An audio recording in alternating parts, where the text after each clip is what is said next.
So I cannot reasonably say this is a load-bearing beam and that I grew up with it, but I saw it 3 times. That's a lot of times to watch this movie.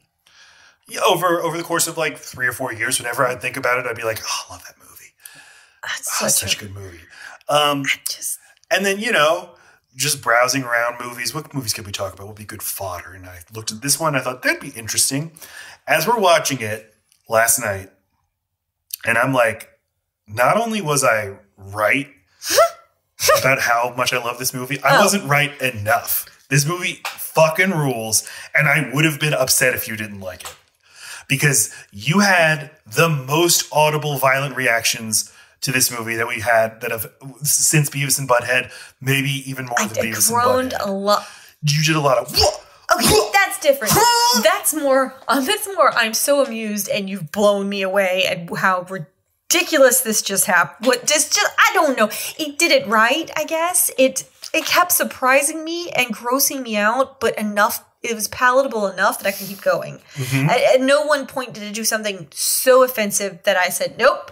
And I was really doubtful just watching the opening credits. I don't think I've ever been so upset at opening credits. You really were. I just think that it thought it was very interesting. And I found it so boring to look at and gross for no fucking reason. And then the opening scene where something's given birth and all you see are all the actors looking at you and you feel like you're the baby that's coming out. And then clear. I hated all. It's like, quit being cute. Tell me what you have. But don't you appreciate that they're trying to be cute with credits? Credits such a lost art. Yes, but it wasn't artful. Like they thought of half of it. The other were just thrown in words. I agree, but let's describe this credit sequence a little bit. So first of all, think of this movie is distributed by Warner Brothers, produced by. There's a lot of hands a lot of cooks at the kitchen for this movie, because you have the director Vincenzo Natali, you have Guillermo del Toro who executive produced the movie. And then Joel Silver, who bought it when it debuted at Sundance in 2009, and then he says, "We can make this a hit." He buys it. A year later, they put it out under Warner Brothers, not like a sub-label, but legit Warner Brothers. This movie got a super wide release, heavily marketed, and it's fucking crazy. This movie's nuts. Crazy fucking movie. So because there's so many cooks at the kitchen. In the kitchen. They don't meet everybody at the kitchen. Everyone come at the kitchen, please. Fair. Okay. Did something I've never seen before, which is when it starts showing the studios and production companies at the beginning of the movie and their logos, instead of like going from one to the other, you have like a template, or you're in like a physical space, and each of the logos will rotate in. But they'll slowly appear inside the fabric of whatever fucking weird thing they're depicting. It's like you have to hunt for it. Like, oh, that's a name. Yes. And the first one is so jarring that it's like, they're going to do this every time. No, they're not. There goes normal work. But just of the logos at the beginning. Oh. Usually when a logo appears, then it'll move on to a different logo that is its entirely own thing. And I'm not explaining this well. No. Instead, it's like they made a PowerPoint presentation, a really nice looking PowerPoint presentation, and then the studio logos were put on top of the template rather than each having its own individual unique template. I've never seen that before. I know it sounds uninteresting. It is uninteresting. Love credits though. But I love credits, and this is cool, and go watch these credits. No. Then so boring and gross. It managed to be boring and gross at the same time. That's why it pissed me off. It's like, you can be one, but not both. Tell me what's gross about it. I don't know what is going to get spliced together. I know it's a creature. I, for a brief time, thought it was the Human Centipede movie that he was making me watch. I love what you said, too.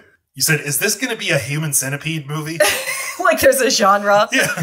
This isn't one of those Human Centipede movies, is it? And then you said no, and I was like, oh, because that's the Human Centipede, right? That's the name of that movie. And so anyway, but it's all fleshy and tissue and fucking stretched out veins and scales. And I was like, oh, God. Those are the items that form the people's names. And it's just like, what if you were only ever a credited actor once and you had to say, my name was on the lights. It was in the fucking varicose veins. Like, that's just a weird media to put words into. But crucially, this is so important. The varicose veins are forming in and the names of the important people. So Adrien Brody, Yeah. Sarah Polley.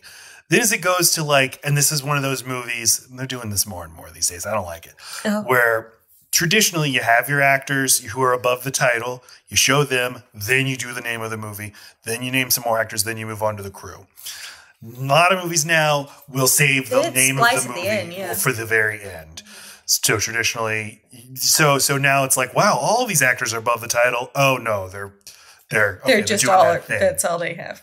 Yeah. So your director always goes at the end, and now director at the end, and then after that, the name of the movie. But in this one, they're alternating. They're the big important people get varicose pus veins, and then like director of photography is just like in Times New Roman, just on the screen. It's like, oh yeah, this guy. Yeah. It did feel like a PowerPoint.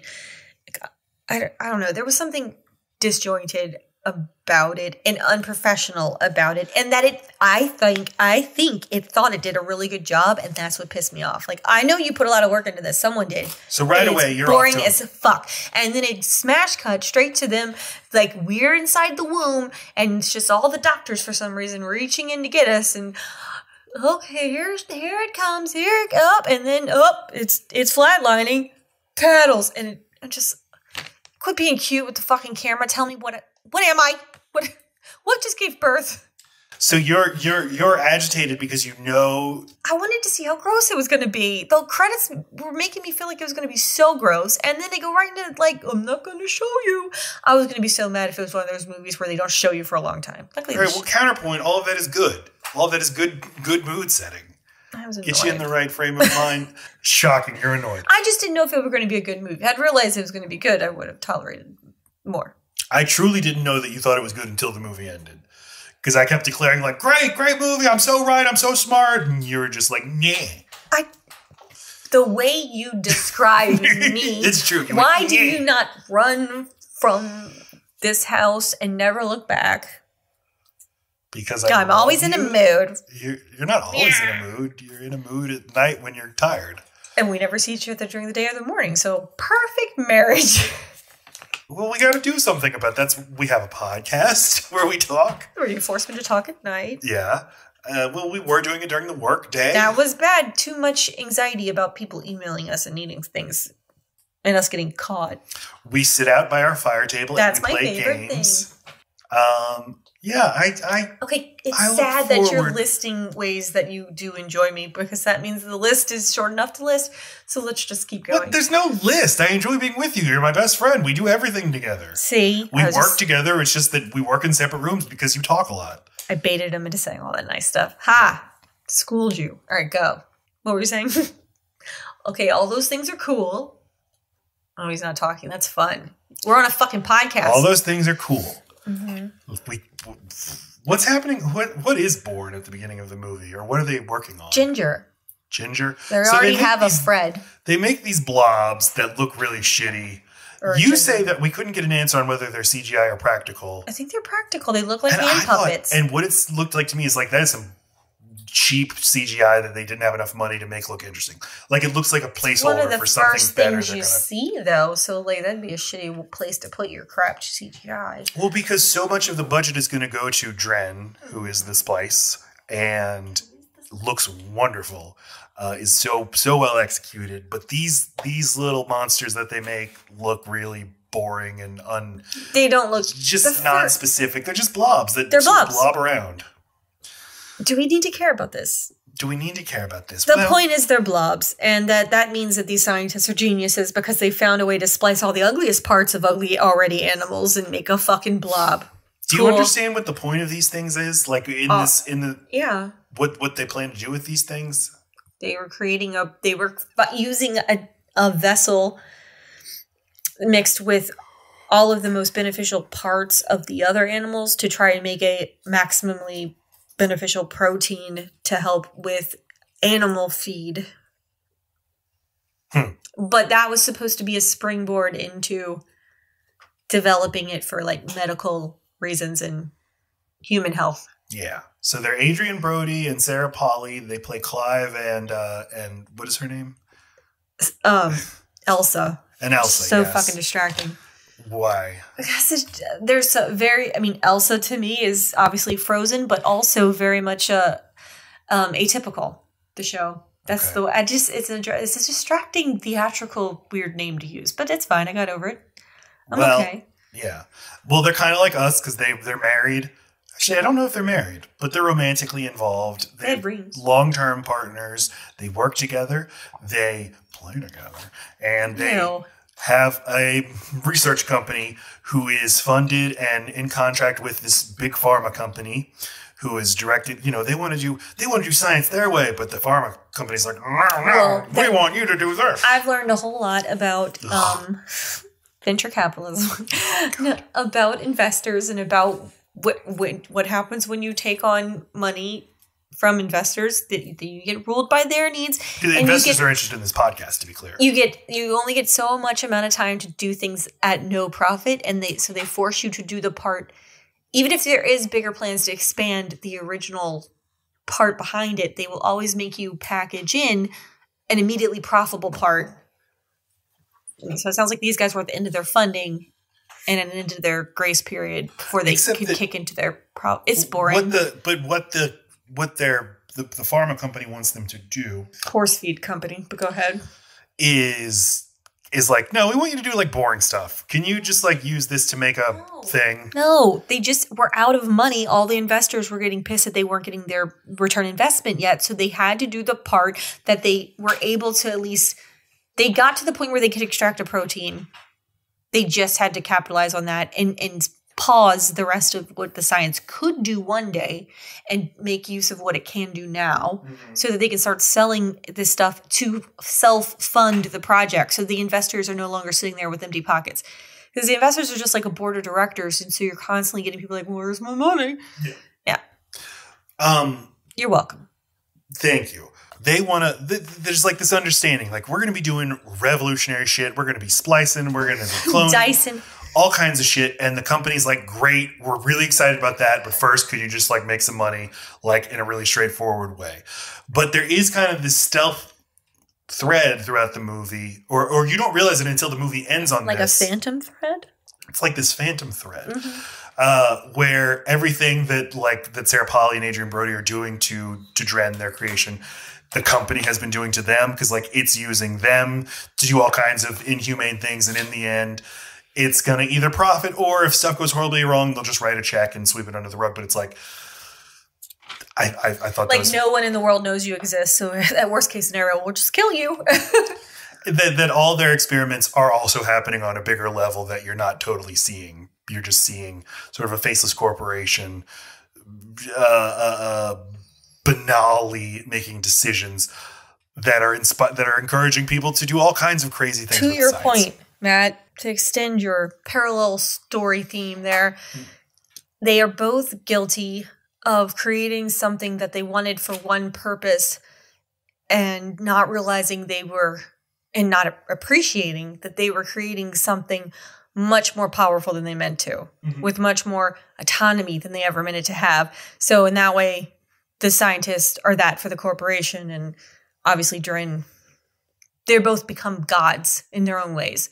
Dren literally flies and fucks whatever she wants, and they're creating life. They're creating life. Yeah, that's a good way to put it. So they have to put aside they're like, no, put it into this splicing program, god damn it. And they're like, but we don't want to. Hey, wife, what if we sneak out our research and do it anyway? What? Why are you shaking your head? Because it was the wife that made whatever. This thing I'm just trying to.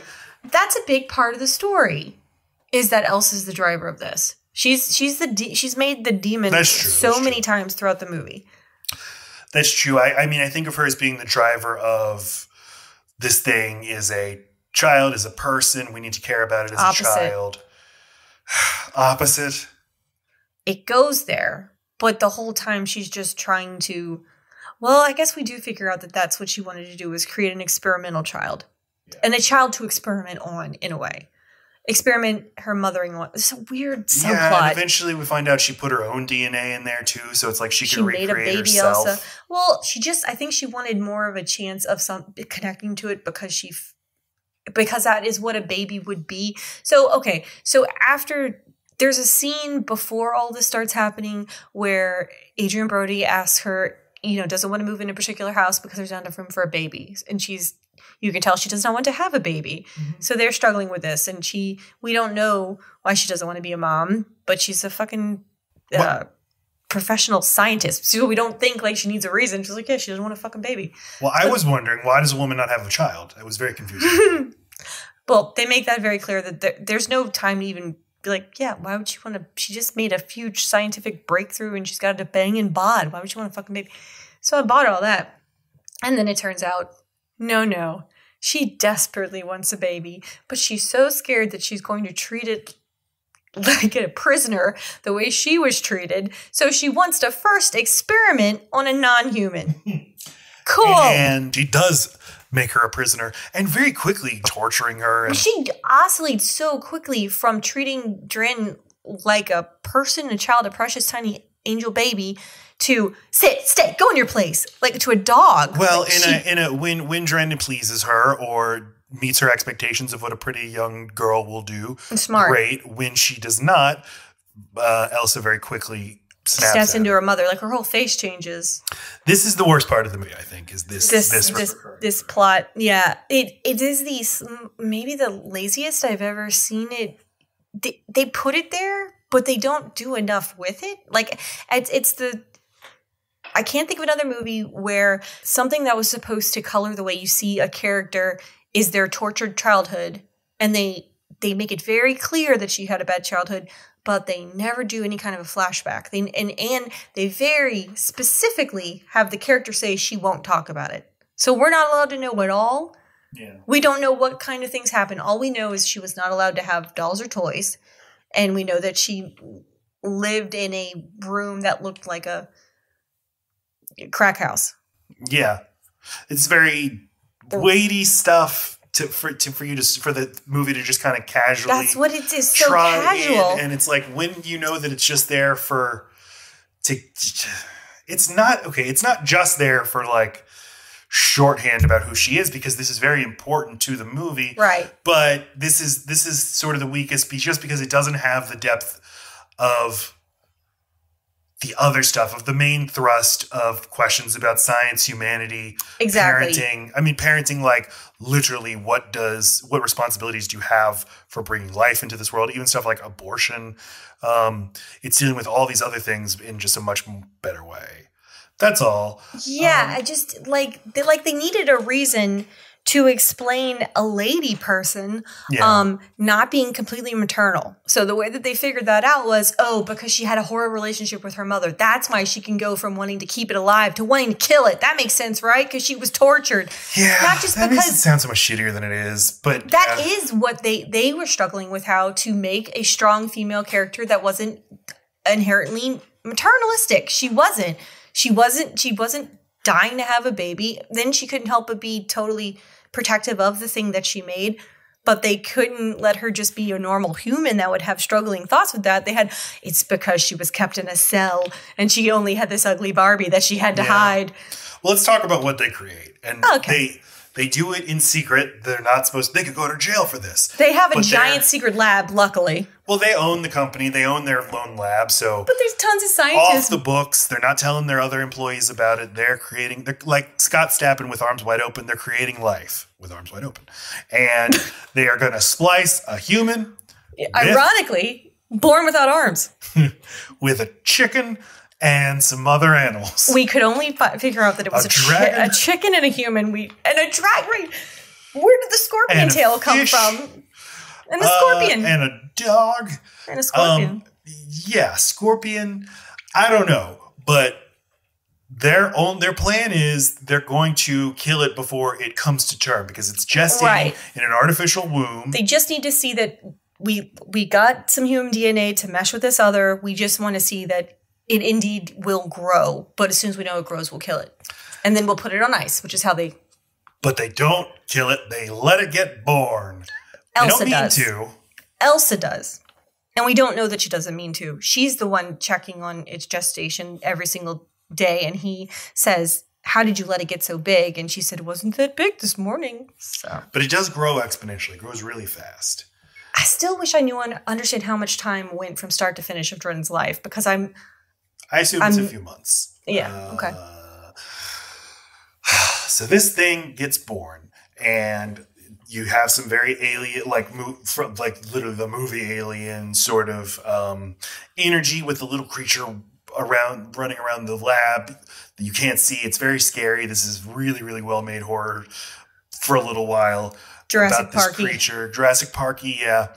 And finally, you meet the little fucker, and it starts off as a little fish blob, and then grows into a little chicken without arms. So when we were pregnant, you could see the way the baby looked, and as it was forming, those were the stages it was going through. Oh, but very similar, right.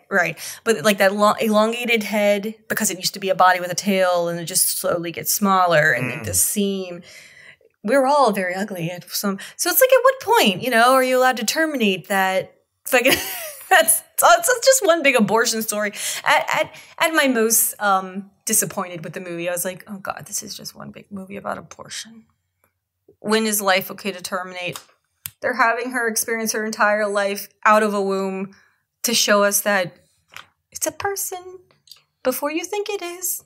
Okay, but I am ruining this movie. No, I think that's good. I think that's an important question to wrestle with. We're both very pro-choice people. Yeah. There is the point of thought experiments, and this movie is a thought experiment, is to pull your intuitions out. Show, okay, so you think this. Why do you think that? And what does that say about your philosophy, about the way you view the world? And if human babies did grow completely outside, or lived in a fish tank until they were ready. Yes. Right. You could see them. We would not feel this, like it would feel different, because the main moral argument I have for women being allowed to have abortions is it's their body, and you're not allowed to let somebody else use your body. And that's the point. It's not inside of any kind of a body. If babies grew in a fish tank, I wouldn't have that objection. They wouldn't be hurting a human body. Yeah. Yeah. But if babies grew in a fish tank, would you still have the right to kill it at any time? No, I think it would be much different. I mean, you still are responsible for feeding the fish. I mean, at some point you can flush down the toilet, right? But that's why these questions are so interesting. Yes. This chicken has no arms. This chicken grows. It has no arms. It looks amazing. I love it. Oh, I love it. You want to fuck it instantly? Is that what we're saying? As a movie. You want to fuck it as a movie? I like to fuck this movie. I like this movie so much. I want to take it on a date. All right. With you, though. Oh, good. We'll have a little wholesome threesome. Trio. Go ahead. We'll go mini golfing. And okay. I think it looks really cool. I love creatures. Cool. I love creature features. I love the Jurassic Park movies. I love little puppets and little audio animatronics.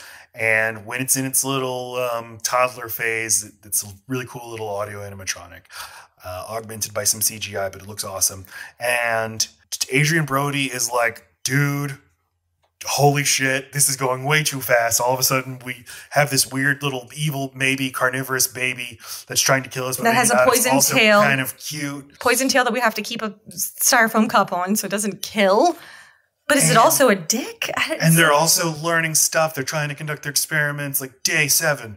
The thing loves to eat paste. Audio log. Yeah. Right. And he's the whole time, it's Weekend at Bernie's. He's the guy that's like, we have to call the police. Look. Come on, man. Boobs. Come on, we have to call the police. That's all. You got the guy that keeps saying, no, let's go. This is for science. We're scientists. But also, like, you want us to just kill it? We're going to just kill it? Look at its living thing. It's like, but you're the one who let it live, so now you were the one who knowingly created the issue, and now you're like, well, you want us to just solve the issue? I mean, what would that say about you? How dare you? Right. Then there's a jump ahead, and it grows a little, and suddenly you see her. Now it's in a dress. And she's wearing a dress, and this is when I want to stand up and applaud the movie. This is when I want to fucking jump out of my skin. Best. Dude. There's nothing like the shock of suddenly seeing this thing in an adorable dress. You think it's going to be an alien movie. Yeah, you think it's going to they're going to keep chasing it around the fucking lab in their spacesuits. You don't expect adorable child. We watched the trailer, and the trailer did make it seem like this is a creature feature. There's Jurassic Park, or this is whatever. This is any kind of, this is alien. This is, you're trapped in a lab. Oh God, where is it over there? Oh! And suddenly it's in a dress and it's your child. And this woman is playing house with it. And I immediately love it. I love her. I see my son in her. And then she's Adrien, and she's nonverbal, and she communicates with sounds, and she loves the alphabet, and like it's all these things that remind me so much of Sully. So that is when Sully's our autistic son, to be clear. That is when for new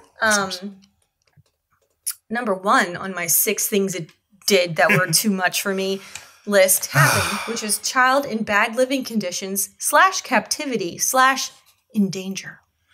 Yeah. So I wouldn't have picked. It was a mistake of my part. I don't like to watch things with you that put kids in danger or that violate any of these rules. I know these are your rules. Yeah, and when I saw it, I was totally like, "How are you doing this to me?" That's my astonishment was that you took a fucking risk. This might go a really bad direction. I somehow totally forgot about that part of the movie. We both just strapped in. And we're like, even though that's such the point of the movie. It's the point of the fucking movie. You apparently remembered the creature and the older Adrien because those are your 2 favorite. My favorite was the little girl. That's my favorite part too. Oh, because it's the biggest. Like, what? This movie's different than I thought. You have to watch this movie just for the shock of that jump cut and how crazy she looks. Also, how beautiful and adorable she looks, and how fucking weird this is. And then that's where Adrien Brody comes in. The whole time he's just like, I'm trying to enjoy this with you, but what the fuck? Like, he keeps, Elsa is the driving force of this. She's all the fuck in. And he just keeps like, this is going too far. I mean, I get it. She's cute. Oh, what is this? He's disturbed and captivated and completely scared of Elsa. And so what else is on your list? This is when I'm like, hey, trigger warnings are useful. Because if I could just be told ahead of time, child endangerment. Yes. Child in captivity. Then I won't child treated like animal. With Lacey. Okay, and here's where this is when I'm like, well, not like I want to watch these things too, but okay. So here's where I'm like, okay, you cross another line like this, and I'm leaving. It is when Adrien Brody and his lady have sex in front of the fucking kid. I was already upset that they went.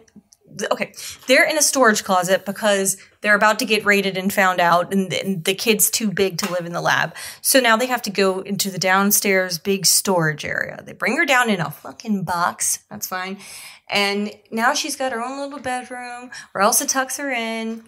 They live in a different home. I don't like that she gets left alone so much. That bothers me too. But anyway, they're just hanging. There's a sofa on the other side of a sheet that divides her makeshift bedroom from whatever this lounge area is, and they're like, hey, we haven't fucked in a while, and so they start having sex, and the kid's barely asleep. I'm sure she's not asleep, so I'm already disturbed. And then sure enough, the dude is about to climax, notices the girl standing up looking straight through the sheets staring at it, and he just locks eyes with her and finishes. Like, okay, you came while staring at a child. I know it wasn't sexual. It wasn't Elsa staring at her? It was Elsa had no idea any of that happened. Okay. And that is, I think, maybe the significance of why they show that imprinting of Fred and Ginger, how they look at each other face to face and they twist their tongues. Mm-hmm. They show you that in the beginning of the movie. So my theory is that him orgasming while looking her in the eyes was them imprinting. Like they were destined to fuck after that. Mm-hmm. At least in her mind. And that's disturbing. It's like a 7-year-old little girl at that point. This is also whether it's fucking Freudian psychoanalysis, I made you to fuck you, or just it's the oldest story is kids learning about sexuality via their parents, often by accident, and part of you thinking they don't know what we're doing. It's okay that they walked in; they'll forget the implications of creating this fucked up thing and it being intelligent and not a human, but she is a person. She has humanity. She knows 2 people, and one of them she now knows likes to fuck while they look at her. Yes, and so it's like, hey, parents, you have an immense responsibility, and you're gonna fuck up, and you're gonna create all kinds of ramifications that you're not gonna understand. Love it. Great. This is great. Also, this is so creepy when this happens. It's like so scary the way she appears, then she disappears, and he can't totally tell if he had even like not actually seen her at all. That's not true. He knew he saw her. He couldn't tell if her eyes were on him or not. He couldn't tell if she... It's enough, right? Like, you're about to come. You're just like, she's fine. This is weird. But I came. And now I just feel weird about it later. I'm pretty sure I crossed a line there, but she doesn't know. This whole thing of, like, your kid doesn't know anything and... She's a little chicken alien. Yeah, how's she supposed to know? She knows how to fucking spell. No, I'm saying this is what he thinks, because he's a backwards piece of shit. No, he's not. It's just... You don't realize you're giving birth to a person who's going to be have a completely different life outside of you, have a different experience of life outside of you. Even if you think you know them best, you don't know them. None of us know our children. We don't know what they think and feel. They spend the majority of their time away from us or alone. And that is the case with Dren. They still have another home that they go to. They go to their day jobs. All they do is come and like make her spell things, and then they tuck her in. They go, okay, bye, bitch. Yeah, and like your kid, all of a sudden one day you walk into the room and your kid's like, you're like, my kid, I'm going to be around my kid now. He wants me. And your kid's like, bye. Can you go to the other room now? You've taught me how to be okay alone. Yeah. Yep. That your kid will one day have an interiority. Will have. But that's what kills me. They have it the whole time. Mm-hmm. And like, until they can express that, parents choose to not see it. Yeah. And many times don't after that, too. Right. So what else is this movie violating your personal... I mean, do you want to keep... that's all that I have until she gets bigger. Okay, so... Oh, wait. No, I'm sorry. A violent drowning of a small child while the mother screams and watches. Yeah, that's rough. I mean, that's when I almost got up. Like, and he what does the it fuck? because... He does it because he wants to kill her. He is trying to kill her... Although then he very quickly, her lungs open up and she has amphibious lungs because I guess they must, yes, they use frog DNA. Okay. That they had to have because that explains the amphibious lungs and the backwards legs. And the sex change. The sex change. So she has like a fever, she's dying, and Adrien Brody then puts her into the tank of water. But he's been thinking he needs to kill her anyway because his brother found out that they have this chicken baby and is very upset because he's also a scientist. They're putting everything at jeopardy. He goes and has a talk with his brother. Then he comes downstairs to Dren being sick. And he's like, well, she's sick. Well, let's kill her. But instead, it saves her life because she has amphibious lungs, whatever that means. It means she likes to swim. She loves and breathes to swim. underwater. What a fucking haunting image to see a girl in a dress underwater. But now she's breathing. On her most vulnerable, she's scared to death because she has fever and she's dying. Her mother's very scared for her. And then you shock her by putting her in cold water because that's how you cure a fever. Like, just give her some fucking Tylenol. Anyway, and he suggests that as a joke. So she's all... He's like, no. What are we supposed to do? Give her Tylenol? Oh, right. Yeah. And then they torture her by putting her in cold water. And then don't worry, little daughter, this is actually where you're going to die. That was the third time I was about to say, fuck you, movie. And fuck you, Matt. Yep. I felt very anxious watching this movie because I could feel your anger. It's an anger. Toward me. Oh, none of it was toward you, you fucking idiot. It's not about you. Now they have to get her out of the lab because... But don't worry, they have an entire farm, but the power's still working. Matter. She's like, hey, I never told you, but I own a farm. So they go to the farm.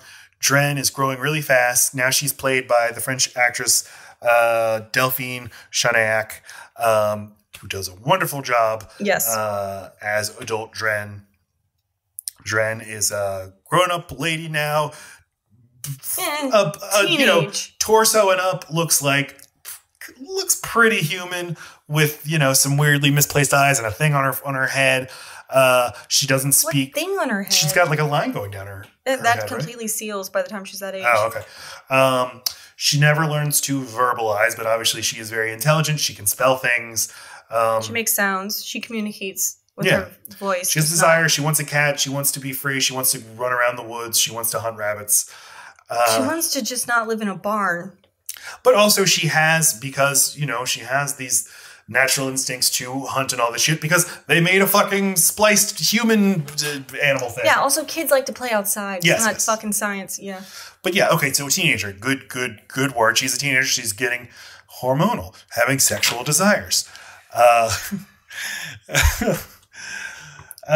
She mainly just doesn't want to be abused and have the only thing she loves taken away from her, which is the cat. That's a big thing. And then she's pretty sure that the guy doesn't like her at all the entire time until she's about to kill herself on a roof. And he says, "I love you."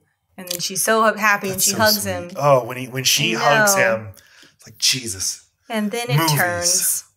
Then it turns. Why does it turn? Well, because, he dances with her. And she tilts her head back, and she's drifting away from Elsa. They're no longer seeing eye to eye. Well, because Elsa took the cat away. That was what happened. And so Elsa's not in the barn with her; she's in the main house. So Adrien. So the dude goes. Clive goes into the barn as he normally would after work. Like, where's Elsa? Where's my girls? And realizes Adrien's alone. So to cheer her up, he puts on some music and awkwardly dances, and then they dance together. And he says what a great dancer she is, and she throws her head back and giggles. And then you think, oh, he accidentally got sexually attracted to her.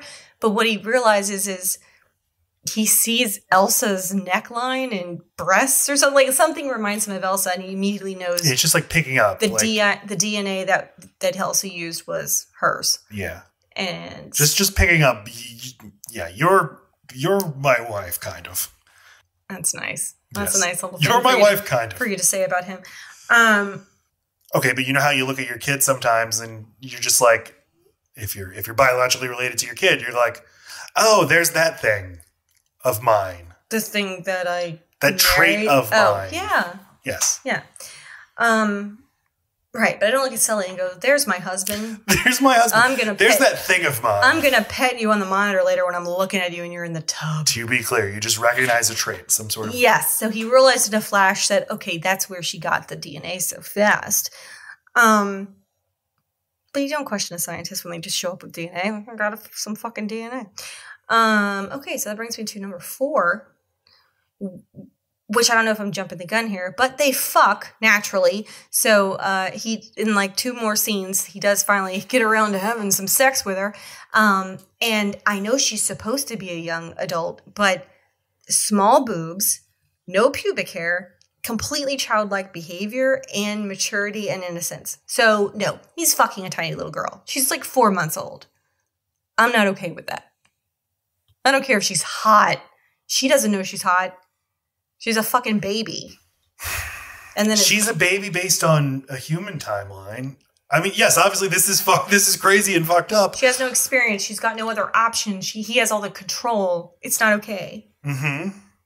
Yeah, no argument there. It's not that it's not okay. Your chicken creature in captivity doesn't grow up old enough to be able to fuck it, and it's okay that you fuck it. Yeah, it's crazy that he does it. And he does it. But... okay, so reading about the making of this movie, Vincenzo Natali, he's a director, indie director, made Cube, which is a good movie that I haven't seen in a long time. And he likes to chase these ideas down like to the logical extent raised by the questions. Like he said the human being sexually attracted to some sort of like other species. That's like ancient mythological stuff. Like a minotaur, a centaur, a minotaur. That's it. Or a mermaid. Yeah. Yes, mermaid. Figuring out where to put your dick. Mm-hmm. I wonder how this works. And he's like, normally, this is a Frankenstein story, but Dr. Frankenstein fucking the monster doesn't usually happen.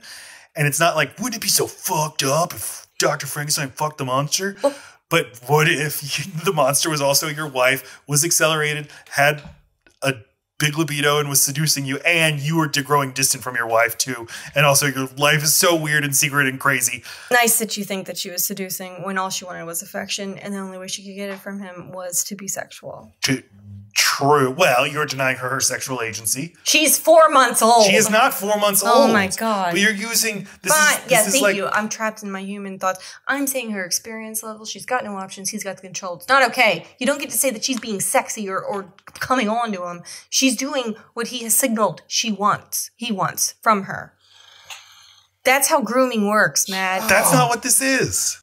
I think that she has independent sexual desires because she has humanity. How nice. And he's the only man on earth. I guess he gets to do it. It's gross. It is gross. Anyway, the 2 examples, and maybe why these things are allowed to be the myths, is that there are no genitalia not one you could have sex with for a minotaur or a mermaid, right? That's maybe why they're innocent enough. Where are you going to put it?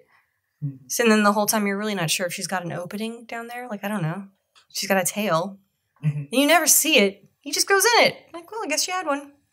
She did. Because if she could have had one that folds out, like if she were amphibian. Yeah. We don't know. Well, she probably should have. Well, she does. It's back there. She's got both.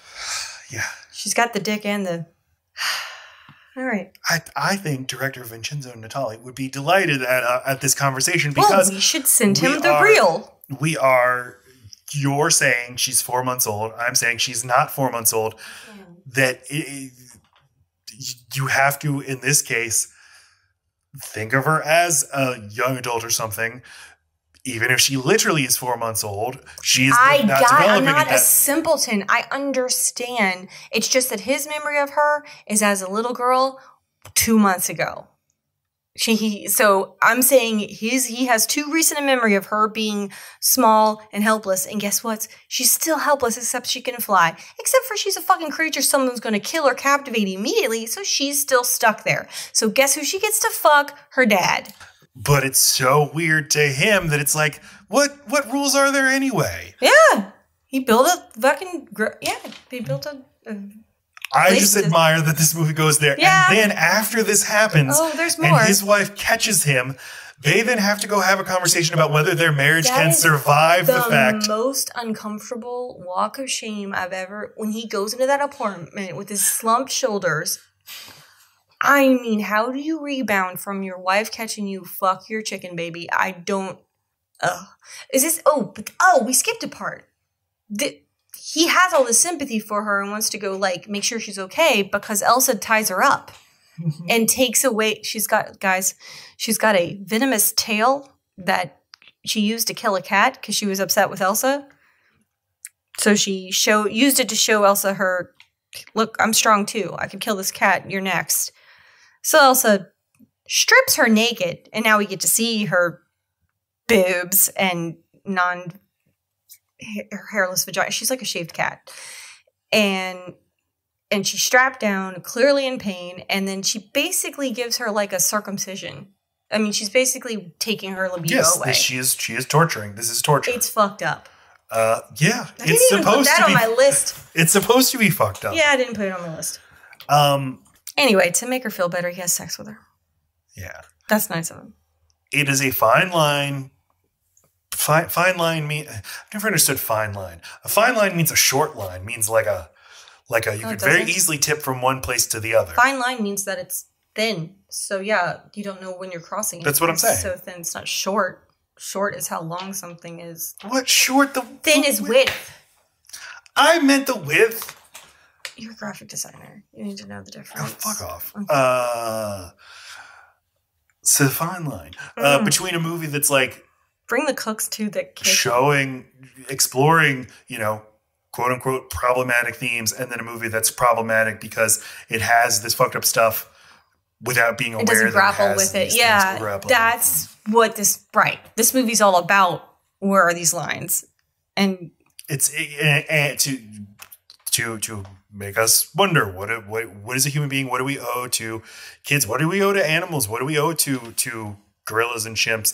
I was thinking constantly about Coco the gorilla and Project Nim because I've always been kind of interested in those, and I listened to the You're Wrong About podcast about Coco. Because I've always, I knew that there are people, people would say, Coco, that's like a hoax. She couldn't actually do sign language. And I've always tried to understand, what was going on there?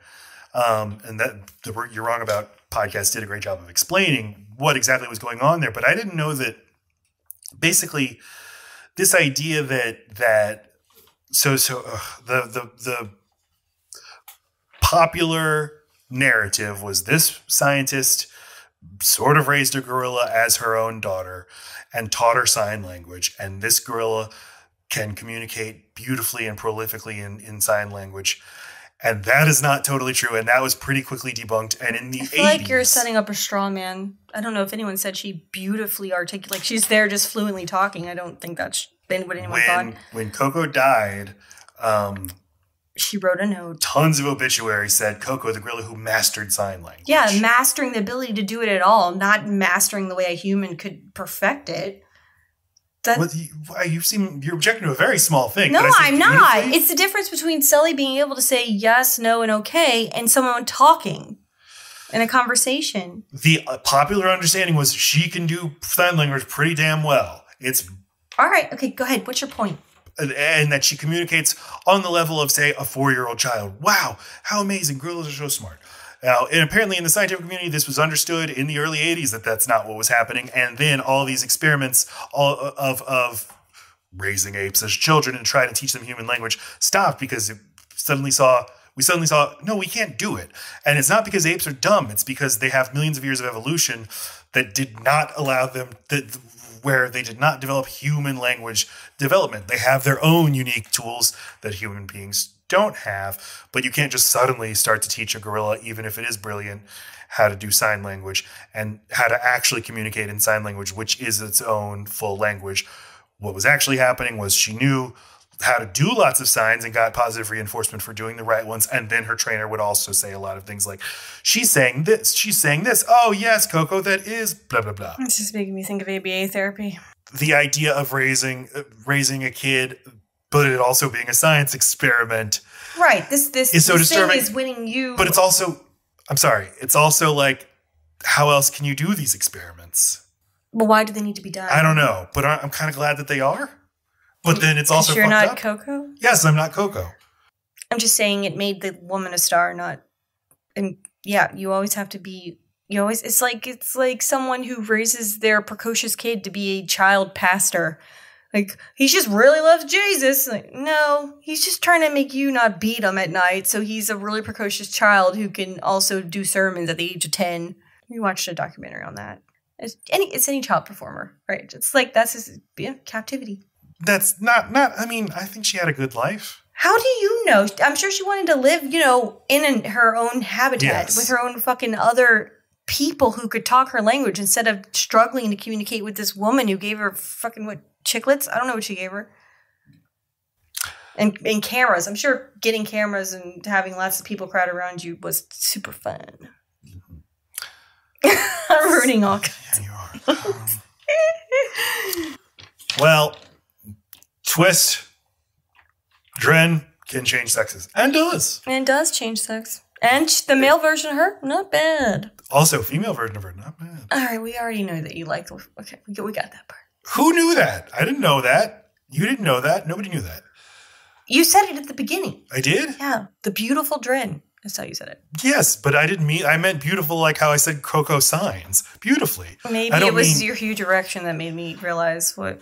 Gotta do a better job hiding that. Turns into a man. Now, fair enough, these two people have been torturing her. One raped her, one tortured her. Wait, first they decide they're going to go kill her.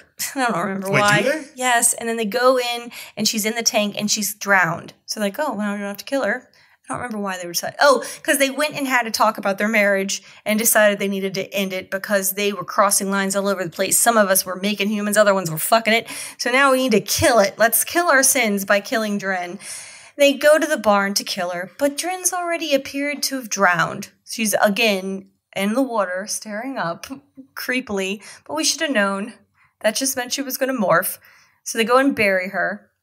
And then super mad venture capitalist scientist is like, what did you do in the lab? I heard you have a human chicken and whatever. And show me her. And they're both like, be our guest. Here's a shovel. Dead. And then they discover there's no body. And then what happens? A bald eagle screech sound, and then a giant man is picked up and flung into the tops of a tree and dies from 3 scratches across his face. How does he die? Maybe he was stung, but they don't show that. He's just like, oh, he got picked up, so he died. Yeah. When you get picked up, you die. I mean, probably. That's terrifying. You don't want to. If you got picked up, if you got picked up by a pterodactyl and then it just kind of flung you, like, your head would hit a tree and you just die. You have like You're right. brain contusions. You're right. Okay, so his brother, Clive's brother, is also there because he's accompanied the scientist. And so are they all being chased so they're running into the woods, or are they all running to get Dren so they're going into the woods? I can't remember. I think at that point they're just running from him. Her. She's still a girl at the time. She is? Yes. And she doesn't become a male until she's in the water. Oh. All right. I've only seen it once, but all right. So now we can't see his brother. So we now understand that the brother has died. 2 people are dead now. Shit's really escalated. And then she disappears. He drops a flashlight. I'm really good at telling all these details here. He, and then she, and then it. Drop a flashlight. And then they're like, I gotta get my flashlight from the lake. I really need it in the lake. Suddenly getting the flashlight from the lake seems really important, but no, Dren's down there. Comes out of the water. I'm a man now. I'm really angry and aggro. And there's my last thing on the list. Getting raped with a spear. Yeah. So male Dren does not fuck with a penis. Male Dren fucks with the organ that they had all along, which was a tail that like a scorpion spikes retracts out of when it's aroused or angry, or both those things mean aroused, right? So he takes that, and it's fucking miles long and spiky, and slowly fucks the lady with it. So they both got a taste of that Dren action. Because she says, "What you want?" And for the first time, Dren speaks and says, "What does he say?" Inside you. Yeah, right. Because no. Yeah. Inside. This doesn't make sense. Again, gorillas, the Project Nim was, can we actually teach a chimpanzee to speak?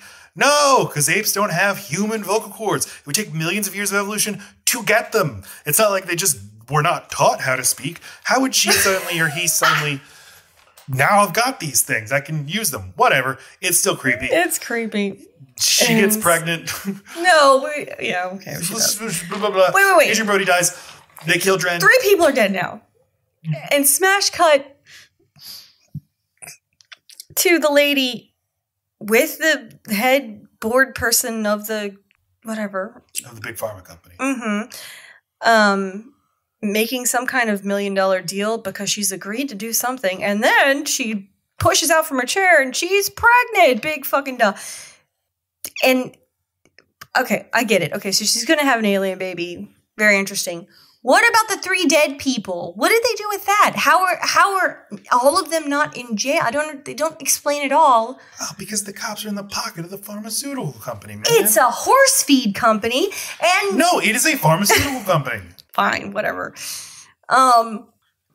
Whatever, I thought that was lazy. You've got 3 dead people now. And so you want a scene where they're like, and here's what happened with the court case involving... No, how has the company not been disbanded? How can they why even risk giving birth to another one of these where murder happened? They'd have no freaking backers by this point. I don't want to sound like this guy. That's not the point. Don't you think that this kind of shit's happening all the time with big companies? I guess I don't know. Murder? Well, yes. But I mean, like, crazy shit.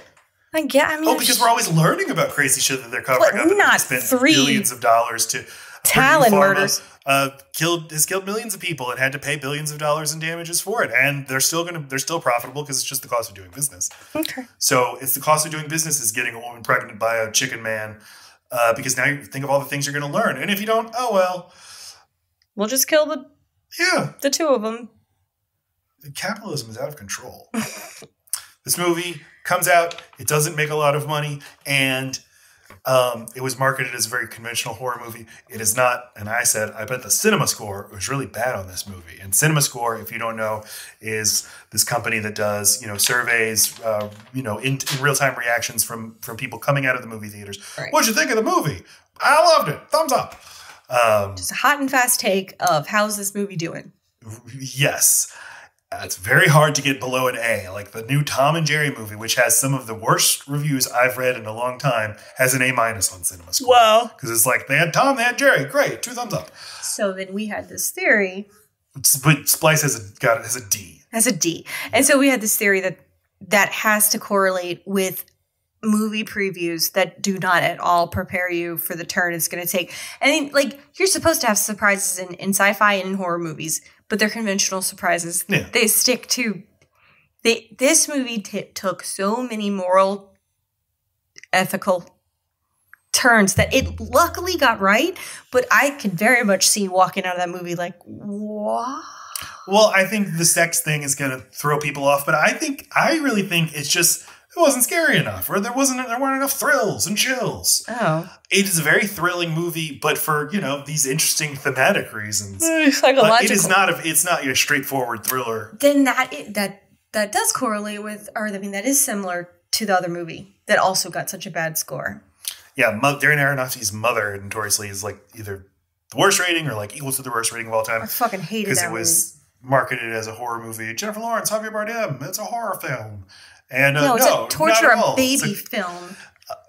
Yeah, so these bad cinema scores come when people's like expectations were of what they were seeing. I'd like to see the Babadook then. Did not match up.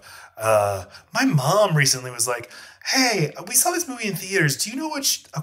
There was Javier Bardem, I think, and like Michelle Pfeiffer and Ed Harris, and there's like a house. And I was like, "Are you talking about Mother?" And she's like, "Yes." And I was like, "With Jennifer Lawrence?" "Yeah." That movie was so weird. And I was like, "You were the last person in the world who should have seen that movie. I can't believe you went to see it." That is the power of movie marketing. And like, I get very grateful for these things that are like mainstream but totally subversive and working, in the studio system, but they're going to do totally weird and fucked up things to audiences. Yeah, but if you're my mom, no. Okay. I should have never seen Mother either, though. Like, I mean, it's just so, it's not random, but it is hard to put my finger on what's going to do. And once it happens, I can't undo that it fucked up my brain. Luckily, it doesn't happen that often. In the case of Mother, though, there was just one very specific thing that ruined. I don't want to talk about it. I can see it when I close my eyes. I see it all the time. Baby peeing straight up in the air. I just can't. Oh, okay. There's like 3 things I see when I close my eyes. If I want to torture myself, that's one of them. Not even describing the other 2 because they're so bad. All right. Well,